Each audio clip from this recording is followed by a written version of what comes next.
Adilabad Congress party assembly incharge Kandi Srinivasa Reddy పేద రైతు కుటుంబంలో పుట్టి స్వయం కృషితో ఎదిగారు. పేదల కడుపు నింపాలన్న పెద్ద మనసుతో 3.5 ఏళ్ల కిందట చేపట్టిన నిత్యాన్నదాన కార్యక్రమం నిర్విరామంగా కొనసాగుతుంది. అమెరికా నుండి ఆదిలాబాద్కు వచ్చిన తర్వాత తన కేఎస్ఆర్ ఫౌండేషన్ను స్థాపించి దాని ద్వారా అనేక సేవా కార్యక్రమాలు కొనసాగిస్తున్నారు. పట్టణంలోని కంది శ్రీనివాసరెడ్డి క్యాంపు కార్యాలయం ప్రజాసేవ భవన్లో ప్రతిరోజు ఎంతో మంది ఆకలి తీరుస్తూ నిత్యాన్నదాతగా ప్రశంసలు అందుకుంటున్నారు. అన్ని దానాల్లోకెల్లా ఆకలి తీర్చే అన్నదానం ఎంతో గొప్పదన్న ఆలోచనతో ఇంత మంచి కార్యక్రమాన్ని వారు కొనసాగిస్తున్నారు. ఈ నిత్యాన్నదాన క్షేత్రానికి ప్రతిరోజు పరిసర ప్రాంతాల నుండి వందల సంఖ్యలో వచ్చి భోజనం చేస్తున్నారు. ఒక్క మంచి ఆలోచనతో ఇలాంటి కార్యక్రమం నిర్వహించడం సదా అభినందనీయమని కంది శ్రీనివాసరెడ్డి జిల్లా ప్రజలు తమ నిండు మనసుతో అభినందిస్తున్నారు.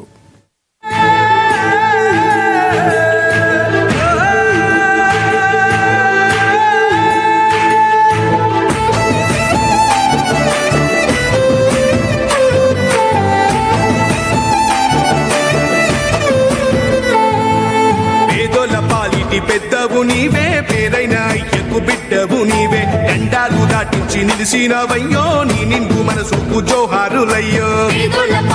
పెద్దవు నీవే, పేరైన అయ్యకు బిడ్డవు నీవే, గండాలు దాటించి నిలిసినవయ్యో, నీ నిండు మనసుకు జోహారులయ్యో. పేదలే నీకు పెద్దలే, ఆకలే తీర్చే గుణములే, ఆపదే అన్నా అంటేనే బిడ్డలా వాలిపోతావే. ఆ కాంగ్రెస్ జెండల్ల దండువన్నా నిరుపేద జనముకు